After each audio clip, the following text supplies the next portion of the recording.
Hi hello friends, welcome to the G K smart circle YouTube channel.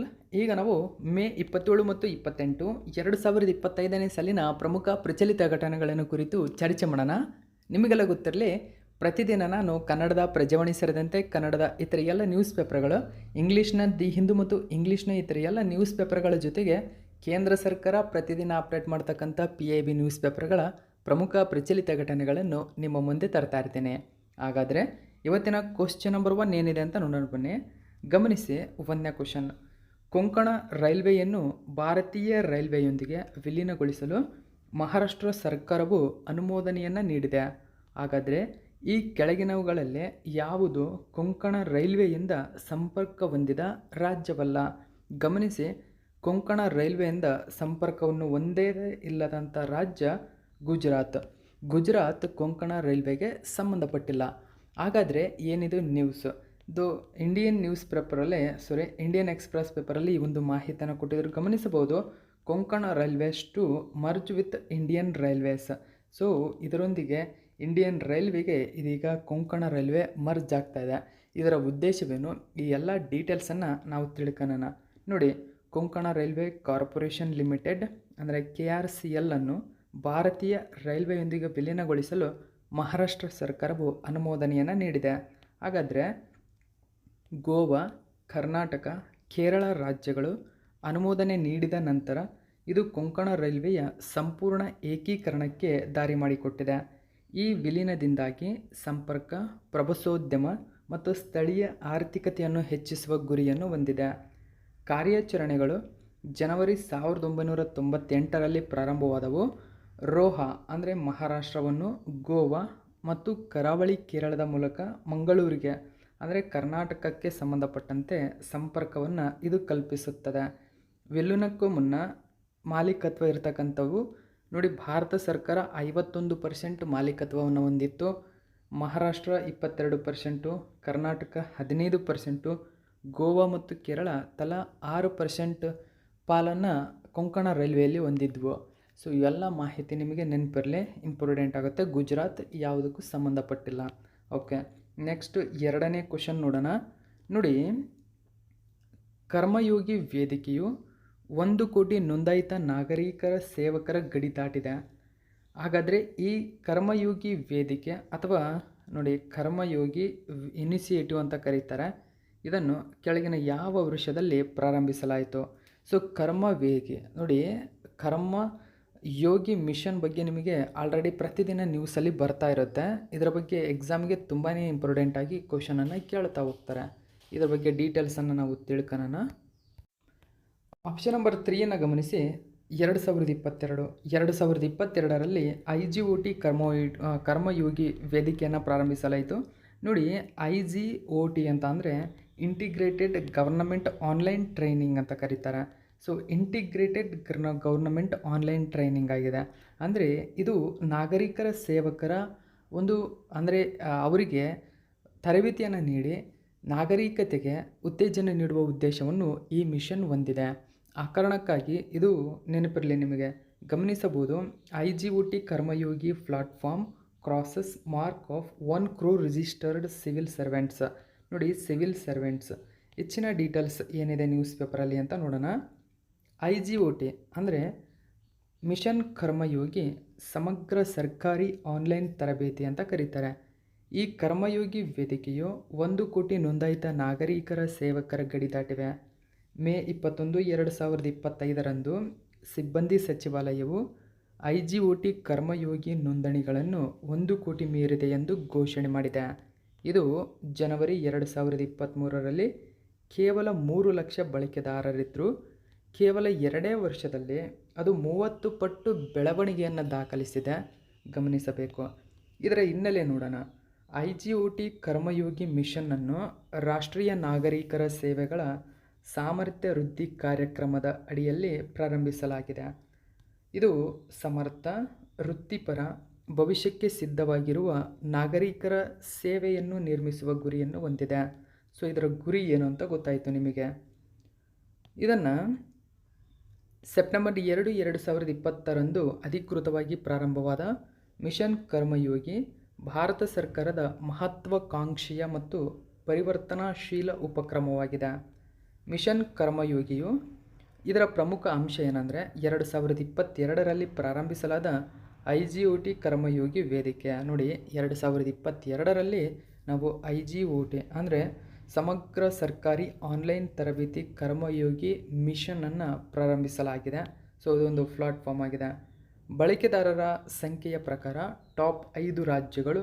Bihar ಟಾಪಲ್ಲಿದೆ.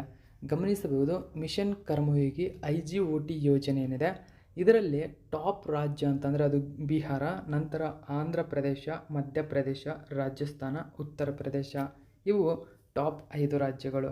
ಇದರ ಉದ್ದೇಶವೇನು ಹಾಗಾದರೆ? ಕಾರ್ಯತಂತ್ರದ ಉದ್ದೇಶ ನೋಡಿ, ಪ್ರತಿಯೊಬ್ಬ ನಾಗರಿಕರ ಸೇವಕರನ್ನು ಜೀವನ ಪರ್ಯಂತ ಕಲಿಕೆಯೊಂದಿಗೆ ಸಬಲೀಕರಣಗೊಳಿಸುವಿಕೆ. ಎರಡನೇದಾಗಿ, ನಿರಂತರ ಸಾಮರ್ಥ್ಯ ವರ್ಧನೆಯ ಮೂಲಕ ಆಡಳಿತವನ್ನು ಸುಧಾರಿಸುವಿಕೆ. ಮೂರನೇದಾಗಿ, ಡಿಜಿಟಲ್ ಸಾರ್ವಜನಿಕ ಮೂಲಸೌಕರ್ಯ ವಿಧಾನವನ್ನು ಉತ್ತೇಜಿಸುವುದು. ನಾಲ್ಕನೇದಾಗಿ, ಕೆರಿಬಿಯನ್ ರಾಷ್ಟ್ರಗಳು ಮತ್ತು ಅದರಾಚೆಗಿನ ಆಸಕ್ತಿಯೊಂದಿಗೆ ಅಂತಾರಾಷ್ಟ್ರೀಯ ಪಾಲುದಾರಿಕೆಯನ್ನು ಬೆಳೆಸುವುದು. ಸೊ ಇಷ್ಟು ಮಾಹಿತಿ. ನಾವೀಗ ಮೂರನೇ ಕ್ವಶನ್ ಏನಿದೆ ಅಂತ ನೋಡೋಣ. ಗಮನಿಸಿ, ಸಿರುಯಿ ಲಿಲಿ ಹಬ್ಬವನ್ನು ಮುಖ್ಯವಾಗಿ ಯಾವ ರಾಜ್ಯದಲ್ಲಿ ಪ್ರತಿ ವರ್ಷ ಆಚರಿಸಲಾಗುತ್ತದೆ? ಸಿರುಯಿ ಲಿಲಿ ಹಬ್ಬ. ನೋಡಿ, ಸರಿಯಾದಂಥ ಉತ್ತರ ಮಣಿಪುರ. ಆಪ್ಷನ್ ನಂಬರ್ 1 ಸರಿಯಾಗಿದೆ. ದ ಇಂಡಿಯನ್ ಎಕ್ಸ್‌ಪ್ರೆಸ್ ಪೇಪರಲ್ಲಿ ಈ ಒಂದು ಮಾಹಿತಿಯನ್ನು ಕೊಟ್ಟಿದ್ದರು. 5ನೇ ರಾಜ್ಯ ಮಟ್ಟದ ಸಿರುಯಿ ಲಿಲಿ ಹಬ್ಬವನ್ನು 2025ರ ಮೇ 20ರಿಂದ 24ರವರೆಗೆ ಮಣಿಪುರದ ಉಕ್ರಲ್ ಜಿಲ್ಲೆಯಲ್ಲಿ ನಡೆಸಲಿದೆ. 2023ರ ಮೇನಲ್ಲಿ ನಡೆದ ಹಿಂಸಾಚಾರದ ಬಳಿಕ ಮಣಿಪುರದಲ್ಲಿ ನಡೆಯುತ್ತಿರುವ ಮೊಟ್ಟ ಮೊದಲ ರಾಜ್ಯ ಮಟ್ಟದ ಹಬ್ಬ ಇದಾಗಿದೆ. ಈ ಹಬ್ಬವನ್ನು ಮಣಿಪುರ ಸರ್ಕಾರದ ಪ್ರವಾಸೋದ್ಯಮ ಇಲಾಖೆ ಆಯೋಜಿಸುತ್ತದೆ. ಅಪಾಯದಲ್ಲಿರುವ ಸಿರುಯಿ ಲಿಲಿಯ ಬಗ್ಗೆ ಜನರಿಗೆ ಅರಿವು ಮೂಡಿಸುವುದು ಈ ಹಬ್ಬದ ಉದ್ದೇಶ. ನೋಡಿ, ಹಾಗಾದರೆ ಸಿರುಯಿ ಲಿಲಿ ಎಂಬುದು ಒಂದು ಹೂ. ಓಕೆ, ಸೊ ವೈಜ್ಞಾನಿಕವಾಗಿ ಲಿಲಿಯಂ ಮ್ಯಾಕ್ಲಿನಿಯೆ ಎಂದು ಕರೆಯಲ್ಪಡುವ ಈ ಹೂವು ಮಣಿಪುರದ ರಾಜ್ಯ ಪುಷ್ಪವಾಗಿದೆ. ನೋಡಿ, ಮಣಿಪುರದ ರಾಜ್ಯ ಹೂವು ಯಾವುದು ಅಂತ ಕೇಳಿದ್ರೆ ಸಿರುಯಿ ಲಿಲಿ. ಸೊ ಇದನ್ನು ನೆನಪಿಟ್ಕೋಬೇಕು.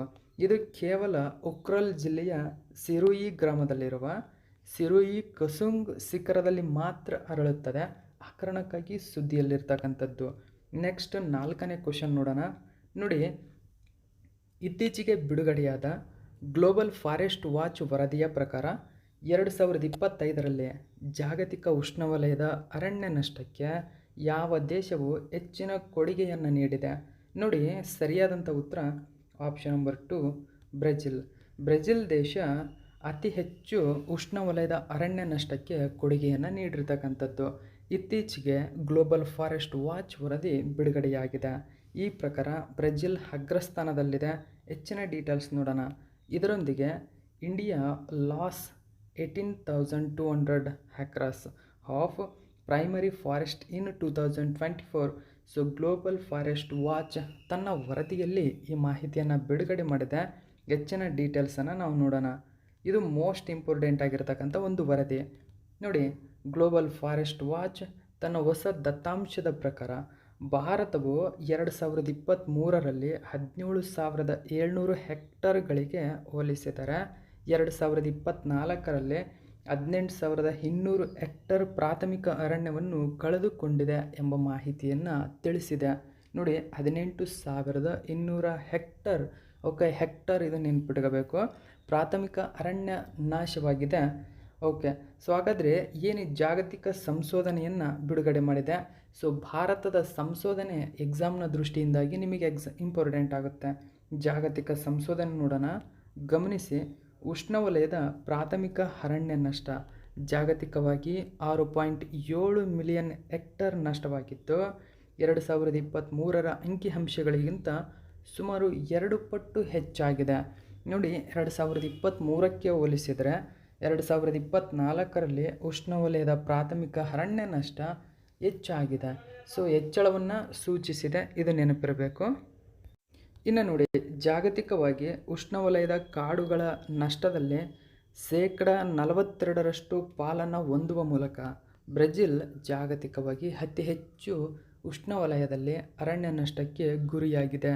ಓಕೆ, 2 ದಶಕಗಳಲ್ಲೇ ಮೊಟ್ಟ ಮೊದಲ ಬಾರಿಗೆ ಉಷ್ಣವಲಯದ ಅರಣ್ಯ ನಷ್ಟಕ್ಕೆ ಬೆಂಕಿ ಪ್ರಮುಖ ಕಾರಣವಾಗಿದ್ದು, ಒಟ್ಟು ಅರಣ್ಯ ನಷ್ಟ 50%ರಷ್ಟಾಗಿದೆ. ಸೊ ಭಾರತೀಯ ಸಂಶೋಧನೆ ಮಾಡಿದೆ ಗ್ಲೋಬಲ್ ಫಾರೆಸ್ಟ್ ವಾಚ್. ಒಟ್ಟಾರೆ ಮರಗಳ ಹೊದಿಕೆ ನಷ್ಟ ಇಳಿಕೆಯಾಗಿದೆ ಭಾರತದಲ್ಲಿ. ನೋಡಿ, ಭಾರತದಲ್ಲಿ 2023 ಮತ್ತು 2024 ನಡುವೆ ಒಟ್ಟು ಮರಗಳ ಹೊದಿಕೆ ಎಷ್ಟು ನಷ್ಟವಾಗಿದೆ? 6.9% ಇಳಿಕೆ ಕಂಡುಬಂದಿತ್ತು. ಅರಣ್ಯ ಸಂರಕ್ಷಣಾ ಪ್ರಯತ್ನಗಳಲ್ಲಿ ಸ್ವಲ್ಪ ಪ್ರಗತಿ ಕಂಡಿದೆ ನೋಡಿ. ಇನ್ನು ಆರ್ದ್ರ ಪ್ರಾಥಮಿಕ ಅರಣ್ಯ ನಷ್ಟದಲ್ಲಿ ಹೆಚ್ಚಳವಾಗಿದೆ. ಓಕೆ, ಇದಕ್ಕೆ ವ್ಯತಿರಿಕ್ತವಾಗಿ 2024ರಲ್ಲಿ ಆರ್ದ್ರ ಪ್ರಾಥಮಿಕ ಅರಣ್ಯ ನಷ್ಟವು 5.9%ಕ್ಕೆ ಹೆಚ್ಚಾಗಿದೆ. ಇದು ಹಳೆಯ ಬೆಳೆದ ಕಾಡುಗಳನ್ನು ಸಂರಕ್ಷಿಸುವಲ್ಲಿ ನಡೆಯುತ್ತಿರುವ ಸವಾಲುಗಳನ್ನು ಎತ್ತಿ ತೋರಿಸುತ್ತದೆ. ಓಕೆ, ಇನ್ನು ಮೂರನೇ ಪ್ರಮುಖ ಮಾಹಿತಿ ಅಂದರೆ ಬೆಂಕಿ ಸಂಬಂಧಿತ ಅರಣ್ಯ ನಷ್ಟದಲ್ಲಿ ಹೆಚ್ಚಳ. ನೋಡಿ, ಹೆಚ್ಚಳ ಹಾಗಾದರೆ 2024ರಲ್ಲಿ ಬೆಂಕಿಯಿಂದ ಉಂಟಾಗುವ ಪ್ರಾಥಮಿಕ ಅರಣ್ಯ ನಷ್ಟವು 950 ಹೆಕ್ಟರ್ಗಳಿಗೆ ಏರಿಕೆ ಕಂಡಿದೆ. ಇದು ಹಿಂದಿನ ವರ್ಷಕ್ಕೆ 158% ಹೆಚ್ಚಳವನ್ನು ಸೂಚಿಸಿರತಕ್ಕಂಥದ್ದು. ಸೊ ಭಾರತದಲ್ಲಿ ಫಾರೆಸ್ಟ್ನ ಒಂದು ಉಳಿವಿಗಾಗಿ ಕ್ರಮ ಕೈಗೊಳ್ಳುವ ಬಗ್ಗೆ ಎಚ್ಚರಿಕೆ ನೀಡಿದೆ. ಪ್ರಾದೇಶಿಕ ಹಾಟ್ಸ್ಪಾಟ್ಗಳು ಗಮನಿಸಿ. ಅಸ್ಸಾಂ, ನಾಗಾಲ್ಯಾಂಡ್ ಮತ್ತು ಮಿಜೋರಾಂ ಸೇರಿದಂತೆ ಈಶಾನ್ಯ ರಾಜ್ಯಗಳು ಹೆಚ್ಚು ಪರಿಣಾಮ ಬೀರಿವೆ. ಮುಖ್ಯವಾಗಿ ಕೃಷಿ ಬದಲಾವಣೆ, ಕೃಷಿಯ ವಿಸ್ತರಣೆ, ಮರ ಕಡಿವಿಕೆ. ಸೊ ಈ ಎಲ್ಲದಿಂದಾಗಿ ಗ್ಲೋಬಲ್ ಹಾಟ್ಸ್ಪಾಟ್ಗಳ ಗುರುತಿಸಿಕೆ ಈಶಾನ್ಯ ರಾಜ್ಯದಲ್ಲಿ ಫೈಂಡ್ ಔಟ್ ಮಾಡಿರ್ತಕ್ಕಂಥದ್ದು. ಇನ್ನು ಮುಖ್ಯವಾಗಿ ವಿಶ್ವಸಂಸ್ಥೆಯ ಆಹಾರ ಮತ್ತು ಕೃಷಿ ಸಂಸ್ಥೆಯ ಪ್ರಕಾರ 2015 ಮತ್ತು 2020 ನಡುವೆ ಭಾರತವು ವಿಶ್ವದಲ್ಲಿ 2ನೇ ಅತಿ ಹೆಚ್ಚು ಅರಣ್ಯ ನಾಶ ಹೊಂದಿದ್ದು, ಸುಮಾರು ವರ್ಷಕ್ಕೆ 6,68,000 ಹೆಕ್ಟರ್ ಅರಣ್ಯವನ್ನು ಕಳೆದುಕೊಳ್ಳುತ್ತಿದೆ. ನೋಡಿ, ಈ ಪಾಯಿಂಟ್ ತುಂಬಾ ಇಂಪಾರ್ಟೆಂಟ್ ಆಗುತ್ತೆ. ವಿಶ್ವಸಂಸ್ಥೆ ತನ್ನ ಆಹಾರ ಮತ್ತು ಕೃಷಿ ಸಂಸ್ಥೆಯ ವರದಿ ಬಿಡುಗಡೆ ಮಾಡಿದೆ. ಆಹಾರ ಮತ್ತು ಕೃಷಿ ಸಂಸ್ಥೆ, ಸೊ ಇದೊಂದು ವಿಶ್ವಸಂಸ್ಥೆಯ ಅಂಗಸಂಸ್ಥೆ. ಇದು ತನ್ನ ವರದಿಯನ್ನು ಬಿಡುಗಡೆ ಮಾಡಿದೆ.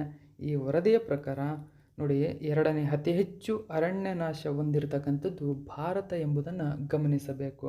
ಹಾಗಾದರೆ ಗ್ಲೋಬಲ್ ಫಾರೆಸ್ಟ್ ವಾಚ್ ಬಗ್ಗೆ ನೋಡೋದಾದರೆ, ವರ್ಲ್ಡ್ ರಿಸೋರ್ಸಸ್ ಇನ್ಸ್ಟಿಟ್ಯೂಟ್ WRI 1997ರಲ್ಲಿ ಅರಣ್ಯ ಗಡಿಗಳ ಉಪಕ್ರಮದ ಭಾಗವಾಗಿ ಈ ವರದಿಯನ್ನು ಸ್ಥಾಪನೆ ಮಾಡಿದೆ. ಇದು ಕಾಡುಗಳನ್ನು ಮೇಲ್ವಿಚಾರಣೆ ಮಾಡಲು ಡೇಟಾ ಮತ್ತು ಪರಿಕರಗಳನ್ನು ಒದಗಿಸುವ ಆನ್ಲೈನ್ ವೇದಿಕೆಯಾಗಿದೆ.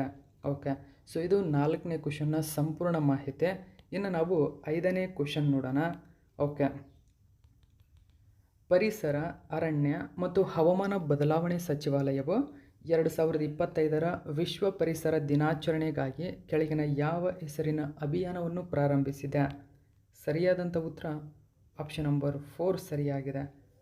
One nation one mission end plastic pollution. So ಹಾಗಾದರೆ ಇದು ತುಂಬಾ ಇಂಪಾರ್ಟೆಂಟ್ ಆಗುತ್ತೆ. ಸೊ PIB ನ್ಯೂಸ್ ಪೇಪರ್ನ ಮಾಹಿತಿ. PIB ನ್ಯೂಸ್ ಪೇಪರ್ನ ಯಾವುದೇ ಮಾಹಿತಿ ಆಗಿದ್ದರೂ ಎಕ್ಸಾಮ್ನ ದೃಷ್ಟಿಯಿಂದಾಗಿ ತುಂಬಾ ಇಂಪಾರ್ಟೆಂಟ್ ಆಗುತ್ತೆ. ಹೆಚ್ಚಿನ ಡೀಟೇಲ್ಸ್ ನಾವು ತಿಳ್ಕೊಳ್ಳೋಣ. ಪರಿಸರ, ಅರಣ್ಯ ಮತ್ತು ಹವಾಮಾನ ಬದಲಾವಣೆಯ ಸಚಿವಾಲಯವು 2025ರ ವಿಶ್ವ ಪರಿಸರ ದಿನಾಚರಣೆಯನ್ನು ಗುರುತಿಸಲು ಅಭಿಯಾನವನ್ನು ಪ್ರಾರಂಭಿಸಿದೆ. ಅಭಿಯಾನದ ಹೆಸರು ಒಂದು ರಾಷ್ಟ್ರ ಒಂದು ಧ್ಯೇಯ, ಪ್ಲಾಸ್ಟಿಕ್ ಮಾಲಿನ್ಯವನ್ನು ಕೊನೆಗೊಳಿಸಿ ಎಂಬುದಾಗಿತ್ತು. ವಿಶ್ವ ಪರಿಸರ ದಿನ ವಾರ್ಷಿಕವಾಗಿ ಜೂನ್ 5ರಂದು ನಾವು ಆಚರಣೆ ಮಾಡ್ತೀವಿ. ಈ ವರ್ಷದ ಫೋಕಸ್ ಥೀಮ್ ಏನಿದೆ? ಮಿಷನ್ ಲೈಫ್, ಏಕ ಬಳಕೆಯ ಪ್ಲಾಸ್ಟಿಕ್ ಬೇಡ ಎಂದು ಹೇಳಿ. ನೋಡಿ, mission life, say no to single use plastic. Okay, so next 6ನೇ ಕ್ವೆಶ್ಚನ್ ನೋಡೋಣ. ಅತ್ಯಂತ ವಿವಾದಿತ ಚಾಗುಸ್ ದ್ವೀಪ ಸಮೂಹಗಳೇನಿದ್ದಾವೆ, ಸೊ ಇದನ್ನು ಕೆಳಗಿನ ಅಂತ ಮಾಡ್ಕೊಳ್ಳಿ. ಕೆಳಗಿನ ಯಾವ ದೇಶಕ್ಕೆ ಹಸ್ತಾಂತರಿಸಲು ಅಂತ ಮಾಡ್ಕೊಳ್ಳಿ. ಹಸ್ತಾಂತರಿಸುವ ಒಪ್ಪಂದಕ್ಕೆ ಯುನೈಟೆಡ್ ಕಿಂಗ್ಡಮ್ ಸಹಿ ಹಾಕಿದೆ. ಓಕೆ, ಸೊ ನೋಡಿ, ವಿವಾದಿತ ಚಾಗುಸ್ ದ್ವೀಪಗಳು 2 ದೇಶಗಳ ನಡುವೆ ತುಂಬಾ ವಿವಾದ ಎದ್ದಿತ್ತು. ಸೊ ಇದಕ್ಕೀಗ ಈ ಚಾಗುಸ್ ದ್ವೀಪಗಳು ಯಾವ ದೇಶಕ್ಕೆ ಸೇರ್ಪಡೆಗೊಳ್ಳಲಿವೆ ಎಂಬುದನ್ನು ಯುನೈಟೆಡ್ ಕಿಂಗ್ಡಮ್ ಇದೀಗ ತನ್ನ ಒಪ್ಪಂದದೊಂದಿಗೆ ಸಹಿ ಹಾಕಿದೆ. ಸರಿಯಾದಂಥ ಉತ್ತರ ಮಾರಿಷಸ್. ಸೊ ಮೋಸ್ಟ್ ಇಂಪಾರ್ಟೆಂಟ್ ಆಗುತ್ತೆ. ಯುನೈಟೆಡ್ ಕಿಂಗ್ಡಮ್ ಸೊ ನೋಡಿ ಸ್ವತಂತ್ರ ಪೂರ್ವದಲ್ಲಿಯೇ ಆಲ್ರೆಡಿ ಚಾಗಸ್ ದ್ವೀಪಗಳನ್ನು ಮಾರಿಷಸ್ನಿಂದ ವಶಪಡಿಸಿಕೊಂಡಿತ್ತು. ಇದುವರೆಗೂ ಅವಾಗ ಹಸ್ತಾಂತರಿಸಿರಲಿಲ್ಲ. ಸೊ ಇದೀಗ ಯುನೈಟೆಡ್ ಕಿಂಗ್ಡಮ್ ಮಾರಿಷಸ್ಗೆ ಅಧಿಕೃತವಾಗಿ ಚಾಗಸ್ ದ್ವೀಪ ಸಮೂಹಗಳನ್ನು ಹಸ್ತಾಂತರಿಸಿದೆ. ಓಕೆ, ಸೊ ಹಿಂದೂ ಮಹಾಸಾಗರದಲ್ಲಿ ಕಂಡುಬರ್ತಕ್ಕಂಥ ಈ ದ್ವೀಪಗಳು ಅನೇಕ ನೌಕಾ ನೆಲೆಗಳಿಗೆ ತುಂಬಾ ಹೆಸರುವಾಸಿಯಾಗಿದೆ. ಆ ಕಾರಣಕ್ಕಾಗಿ ಈ ದ್ವೀಪಗಳ ಬಗ್ಗೆ ಎಕ್ಸಾಮ್ಗೆ ಕೇಳ್ತಕ್ಕಂಥ ಚಾನ್ಸಸ್ ಇರುತ್ತೆ, ನೆನ್ಪಿಟ್ಕೋಬೇಕು. ಹೆಚ್ಚಿನ ಡೀಟೇಲ್ಸ್ ತಿಳ್ಕೊಳ್ಳೋಣ ನಾವು. ನೋಡಿ, UK signs deal to hand over Chagos Islands to Mauritius. India welcome the treaty. So ಈ ಟ್ರಿಟಿಯನ್ನು ಭಾರತ ಆಹ್ವಾನವೇ ಸ್ವಾಗತಿಸಿದೆ. ಇಂಡಿಯಾ ವೆಲ್ಕಮ್ ಟು ಟ್ರಿಟಿ ಅಂದರೆ ಈ ವಿವಾದ ಏನಿತ್ತು ಸೊ ಬಗೆಹರಿತು. ಆ ಕಾರಣಕ್ಕಾಗಿ ಭಾರತದನ್ನು ವೆಲ್ಕಮ್ ಮಾಡಿದೆ, ಸ್ವಾಗತಿಸಿದೆ ಈ ಒಂದು ಬೆಳವಣಿಗೆಯನ್ನು. ಸೊ ಹಾಗಾದರೆ ಚಾಗಸ್ ದ್ವೀಪ ಸಮೂಹವನ್ನು ನೀವಿಲ್ಲಿ ಗಮನಿಸಬಹುದು. ಓಕೆ, ಹಿಂದೂ ಮಹಾಸಾಗರದಲ್ಲಿ ಕಂಡುಬರತಕ್ಕಂಥ ಸುತ್ತಲಿನ ಭೂಮಿಯನ್ನು ಗಮನಿಸಿ. ಓಕೆ ನೋಡಿ, ಚಾಗಸ್ ದ್ವೀಪ ಸಮೂಹ ಸಾರ್ವಭೌಮವನ್ನು ಮಾರಿಷಸ್ಗೆ ಹಸ್ತಾಂತರಿಸಲು UK ಸಹಿ ಹಾಕಿದೆ. ಓಕೆ, ಡಿಯಾಗೋ ಗಾರ್ಷಿಯಾದಲ್ಲಿರುವ ಮಿಲಿಟರಿ ನೆಲೆಯನ್ನು ಕನಿಷ್ಠ 99 ವರ್ಷಗಳ ಕಾಲ ಗುತ್ತಿಗೆಗೆ ಪಡೆಯಲು UK ಮಾರಿಷಸ್ಗೆ ವರ್ಷಕ್ಕೆ $136 ಮಿಲಿಯನ್ ಪಾವತಿಸಲಿದೆ. ಓಕೆ, ಚಾಗಸ್ ದ್ವೀಪಗಳು ಹಿಂದೂ ಮಹಾಸಾಗರದಲ್ಲಿರುವ ಒಂದು ಕಾರ್ಯತಂತ್ರದ ನೌಕಾ ಮತ್ತು ಬಾಂಬರ್ ನೆಲೆಯಾಗಿದೆ. ಮಾರಿಷಸ್ ಇನ್ನು ಬ್ರಿಟಿಷ್ ವಸಾಹತುವಾಗಿದ್ದಾಗ ಅಂದರೆ 1965ರಲ್ಲಿ ಈ ದ್ವೀಪಗಳನ್ನು ಮಾರಿಷಸ್ನಿಂದ ಬೇರ್ಪಡಿಸಲಾಗಿತ್ತು. ಸ್ವತಂತ್ರ ಪಡೆಯುವಾಗ ದ್ವೀಪಗಳನ್ನು ಕಾನೂನುಬಾಹಿರವಾಗಿ ಬಿಟ್ಟುಕೊಡಲು ಒತ್ತಾಯಿಸಲಾಗಿತ್ತು ಎಂದು ಮಾರಿಷಸ್ ಹೇಳಿಕೊಂಡಿದೆ. ಓಕೆ, ನೆಕ್ಸ್ಟ್ 7ನೇ ಕ್ವಶನ್ ನೋಡೋಣ. ನಾಫಿಥ್ರೊಮೈಸಿನ್ ಭಾರತದ ಮೊಟ್ಟ ಮೊದಲ ಸ್ಥಳೀಯ ಮ್ಯಾಕ್ರೋಲೈಡ್ ಪ್ರತಿಜೀವಕವಾಗಿದೆ. ನೋಡಿ, ಪ್ರತಿಜೀವಕ ಆ್ಯಂಟಿಬಯೋಟಿಕ್ ಅಂತ ಕರೀತಾರೆ. ಆ್ಯಂಟಿಬಯೋಟಿಕ್ ಆಗಿದ್ದು ಇದು ಜೈವಿಕ ತಂತ್ರಜ್ಞಾನ ಉದ್ಯಮ ಸಂಶೋಧನಾ ಸಹಾಯ ಮಂಡಳಿ ಅಂದರೆ ಬಿರಾಕ್. ಸೊ ಈ ಬಿರಾಕ್ ಬೆಂಬಲದೊಂದಿಗೆ ಅಭಿವೃದ್ಧಿಪಡಿಸಿದೆ. ಓಕೆ, ಸೊ ಯಾರು ಅಭಿವೃದ್ಧಿಪಡಿಸಿದ್ದಾರೆ ಬಿರಾಕ್ನೊಂದಿಗೆ ಅಂತ ಅಂದರೆ ಫೊಕ್ಹಾರ್ಡ್. ಓಕೆ, ಹೊಕ್ಹಾರ್ಡ್ ಅಂತ ಕರಿತೀವಿ. ಸೊ ಆಪ್ಷನ್ ನಂಬರ್ 1 ಸರಿಯಾಗಿದೆ. ಒಕಾರ್ಡ್ ಮತ್ತು ಬಿರಾಕ್ ಸೊ ಎರಡರ ಜಂಟಿಯೊಂದಿಗೆ ಇಂಡಿಯಾಸ್ ಫಸ್ಟ್ ಇಂಡಿಜಿನಿಯಸ್ ಮ್ಯಾಕ್ರೋಲೈಡ್ ಆ್ಯಂಟಿಬಯೋಟಿಕ್ ಆಗಿರತಕ್ಕಂಥ ನಾಫಿಥ್ರೊಮೈಸಿನನ್ನು ಅಭಿವೃದ್ಧಿಪಡಿಸಿದೆ. ಹಾಗಾದರೆ ಏನಿದು ನಾಫಿಥ್ರೊಮೈಸಿನ್, ಯಾವುದಕ್ಕಾಗಿ ಇದನ್ನು ಕೊಡ್ತಾರೆ, ಎಲ್ಲ ಡೀಟೇಲ್ಸನ್ನು ತಿಳ್ಕೊಳ್ಳೋಣ. ಸೊ PIB ನ್ಯೂಸ್ ಪೇಪರಲ್ಲಿ ಮಾಹಿತಿಯನ್ನು ಕೊಟ್ಟಿದ್ದರು. PIB ನ್ಯೂಸ್ನ ಮಾಹಿತಿ ತುಂಬಾ ಇಂಪಾರ್ಟೆಂಟ್ ಆಗುತ್ತೆ. ಓಕೆ, ಹೆಚ್ಚಿನ ಡೀಟೇಲ್ಸ್ ನಾವು ತಿಳ್ಕೊಳ್ಳೋಣ ಏನಿದೆ ಅಂತ. ನಾಫಿಥ್ರೊಮೈಸಿನ್ ಎಂಬುದು ಜೈವಿಕ ತಂತ್ರಜ್ಞಾನ ಉದ್ಯಮ ಸಂಶೋಧನಾ ಸಹಾಯ ಮಂಡಳಿ ಅಂದರೆ ಬಿರಾಕ್ ಬೆಂಬಲದೊಂದಿಗೆ ಒಕಾರ್ಡ್ ಅಭಿವೃದ್ಧಿಪಡಿಸಿದ ಭಾರತದ ಮೊಟ್ಟ ಮೊದಲ ಸ್ಥಳೀಯ ಮ್ಯಾಕ್ರೋಲೈಡ್ ಪ್ರತಿಜೀವಕವಾಗಿದೆ. ಭಾರತದ ಮೊದಲ ಸ್ಥಳೀಯ ಮ್ಯಾಕ್ರೋಲೈಡ್ ಪ್ರತಿಜೀವಕ ನಾಫಿಥ್ರೊಮೈಸಿನ್ ಇತ್ತೀಚೆಗೆ ಬಿಡುಗಡೆ ಮಾಡಲಾಗಿದೆ. ಸೊ ಇತ್ತೀಚೆಗೆ ಬಿಡುಗಡೆ ಮಾಡಲಾಗಿದೆ ಗಮನಿಸಬಹುದು. ನಾಫಿಥ್ರೊಮೈಸಿನನ್ನು ಆಲ್ರೆಡಿ 2024ರಲ್ಲಿ ಇದು ಲಾಂಚ್ ಆಗಿದೆ. ಅಂದರೆ ಮೇ 2025ರಲ್ಲಿ ಇದನ್ನು ಬಿಡುಗಡೆ ಮಾಡಲಾಗಿದೆ. 2024ರಲ್ಲಿ ಆಲ್ರೆಡಿ ಇದನ್ನು ಲಾಂಚ್ ಮಾಡಲಾಗಿತ್ತು. ಆ ಎಲ್ಲ ಡೀಟೇಲ್ಸನ್ನು ಗಮನಿಸಿ ಸರಿಯಾಗಿರ್ತಕ್ಕಂಥ ನಿರ್ಣಯವನ್ನು ಬಂದ ನಂತರ ಇದೀಗ ಬಿಡುಗಡೆ ಮಾಡಲಾಗಿದೆ. ಆ ಕಾರಣಕ್ಕಾಗಿ ಸುದ್ದಿಯಲ್ಲಿದೆ. ಓಕೆ, ಸೊ ಇದನ್ನು ಮಿಕ್ನಾಫ್ ಅಂತ ಕೂಡ ಕರೀತಾರೆ. ಓಕೆ, ಅದರ ಹೆಸರಿನೊಂದಿಗೆ ಇದು ಔಷಧ ನಿರೋಧಕ ಬ್ಯಾಕ್ಟೀರಿಯಾದಿಂದ ಉಂಟಾಗುವ ಸಮುದಾಯ ಸ್ವಾಧೀನಪಡಿಸಿಕೊಂಡಿರುವ ಬ್ಯಾಕ್ಟೀರಿಯಾದ ನ್ಯೂಮೋನಿಯಾ ಚಿಕಿತ್ಸೆಗಾಗಿ ಬಳಸಲಾಗುತ್ತದೆ. ನೋಡಿ, ಬ್ಯಾಕ್ಟೀರಿಯಾದಿಂದ ಹರಡ್ತಕ್ಕಂಥ ನ್ಯೂಮೋನಿಯಾ ಕಾಯಿಲೆ ಏನಿದೆ ಅದರ ಚಿಕಿತ್ಸೆಗಾಗಿ ಈ ಮಿಕ್ನಾಫ್ ಅಥವಾ ಅಫಿಥ್ರೊಮೈಸಿನನ್ನು ಬಳಸಲಾಗುತ್ತದೆ. ವಿಶೇಷವಾಗಿ ಮಕ್ಕಳು, ವೃದ್ಧರು, ರೋಗ ನಿರೋಧಕ ಶಕ್ತಿ ಕಡಿಮೆ ಇರುವ ರೋಗಿಗಳಿಗೆ ಇದನ್ನು ಬಳಸಲಾಗುತ್ತದೆ. ಓಕೆ, ನೆಕ್ಸ್ಟ್ 8ನೇ ಕ್ವಶನ್ ನೋಡಿ. ಭಾರತವು ಪ್ರತಿ ವರ್ಷ ಕೆಳಗಿನ ಯಾವ ದಿನದಂದು ಕಾಮನ್ವೆಲ್ತ್ ದಿನವನ್ನಾಗಿ ಆಚರಣೆ ಮಾಡುತ್ತದೆ? ಸರಿಯಾದಂಥ ಉತ್ತರ ಮೇ 24. ನೋಡಿ, ಭಾರತ ಜಾಗತಿಕ ಮಟ್ಟದಲ್ಲಿ ಅಲ್ಲದೆ ಭಾರತವೇ ಸಪ್ರೇಟಾಗಿ ಕಾಮನ್ವೆಲ್ತ್ ದಿನವನ್ನಾಗಿ ಆಚರಣೆ ಮಾಡುತ್ತದೆ. ಅದು ಮೇ 24. ಓಕೆ, ನ್ಯೂಸ್ ಪೇಪರಲ್ಲಿ ಒಂದು ಮಾಹಿತಿಯನ್ನು ಕೊಟ್ಟಿದ್ದರು. ಮಾರ್ಚ್ನಲ್ಲಿ 2ನೇ ಸೋಮವಾರದಂದು ಆಚರಿಸುವ ಹೆಚ್ಚಿನ ದೇಶಗಳಿಗಿಂತ ಭಿನ್ನವಾಗಿ ಭಾರತವು ಮೇ 24ರಂದು ಕಾಮನ್ವೆಲ್ತ್ ದಿನವನ್ನಾಗಿ ಆಚರಣೆ ಮಾಡುತ್ತದೆ. ನೋಡಿ, ವಿಶ್ವದ ಅನೇಕ ದೇಶಗಳು ಮಾರ್ಚ್ 2ನೇ ಸೋಮವಾರದಂದು ವಿಶ್ವ ಕಾಮನ್ವೆಲ್ತ್ ದಿನವನ್ನಾಗಿ ಆಚರಣೆ ಮಾಡ್ತವೆ. ಆದರೆ ಭಾರತ ಮಾತ್ರ ಮೇ 24ರಂದು ಈ ದಿನವನ್ನು ಆಚರಣೆ ಮಾಡುತ್ತೆ. ಹಾಗಾದರೆ ಮೇ 24 ರಾಣಿ ವಿಕ್ಟೋರಿಯಾ ಅವರ ಜನ್ಮ ವಾರ್ಷಿಕೋತ್ಸವವಾಗಿದೆ. 2025ರ ಥೀಮ್ ಏನು ಅಂದರೆ, ಒಟ್ಟಿಗೆ ನಾವು ಅಭಿವೃದ್ಧಿ ಹೊಂದುತ್ತೇವೆ, ಟುಗೆದರ್ ವಿತ್ ಥ್ರೈವ್ ಎಂಬುದು. ಈ ದಿನವು ಕಾಮನ್ವೆಲ್ತ್ನ 56 ಸದಸ್ಯ ರಾಷ್ಟ್ರಗಳನ್ನು ಒಳಗೊಳ್ಳುತ್ತದೆ. ಮೂಲತಃ ಎಂಪೈರ್ ಡೇ ಎಂದು ಕರೆಯಲ್ಪಡುವ ಇದು 1904ರಲ್ಲಿ ಪ್ರಾರಂಭವಾಯಿತು.